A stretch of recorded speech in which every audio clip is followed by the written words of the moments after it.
ഇന്നലെ ഒരാൾ പറഞ്ഞു ഒരുപാട് കലാവുണ്ട് ഇങ്ങനത്തെ കാട്ട എത്രയെന്ന് അറിയില്ല.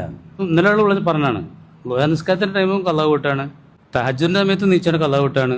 അതുകൊണ്ട് ഇപ്പം സുന്നത്ത് ഇല്ല, നമുക്ക് അള്ളാൻ്റെ ഒരു മഹബത്ത് ഉണ്ടാവില്ലല്ലോ. അതുകൊണ്ട് ഇനി എന്തെങ്കിലും സുന്നത്ത് വർദ്ധിപ്പിക്കാൻ പറ്റി പറഞ്ഞുതരാൻ പറ്റുമോ എന്ന് എന്നോട് ചോദിക്കാം ഒരാൾ.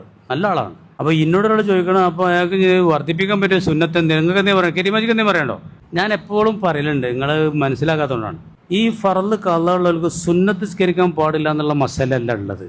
മസലുള്ളത് അവൻ്റെ ഫുൾ ടൈം കഥ വിട്ടാൻ തിരിക്കണം എന്നുള്ളതാണ്. അപ്പോൾ സുന്നത്ത് നിസ്കരിക്കണമെന്നാൽ കഥ വിട്ടാൻ കഴിയുമോ?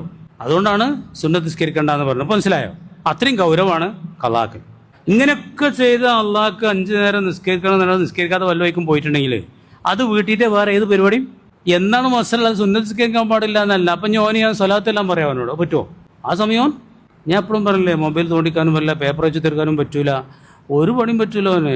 പണ്ട് ആരോട് പറഞ്ഞില്ലേ, മുസഫ ഉസ്താദ് ഏതെങ്കിലും കുറച്ച് മുമ്പ് പറയേണ്ടി, ഫറല് കള്ളവർക്ക് സുന്നത്ത് നിസ്കരിക്കാൻ പാടില്ല എന്നുള്ള വെച്ച് മുമ്പ് നിങ്ങൾ പിന്നെ ജുമ നിസ്കരിച്ചാണ്ട് വേഗം പോവാ, സുന്നത്തില്ല. അതാണ് ചിലരൊക്കെ മനസ്സിലാക്കല്. സെലവിന് മനസ്സിലായോ? ഞാൻ പറഞ്ഞതല്ല കേട്ടോ, ആരോ പറഞ്ഞ് കേട്ടാണ് എന്നോട് ചോദിച്ചപ്പോൾ ഞാൻ പറഞ്ഞത്. ഞാൻ അതൊന്നും പറയാൻ നിൽക്കില്ല, ഞാനായിട്ട് അതൊന്നും തുടക്കം കുറിക്കില്ല അത്തരം ചർച്ചയ്ക്ക്. അതൊക്കെ ഓരോരുത്തർക്കിനെ ചോദിക്കുമ്പോൾ പറയണതാ എന്നവർക്ക് ഇന്നലെ.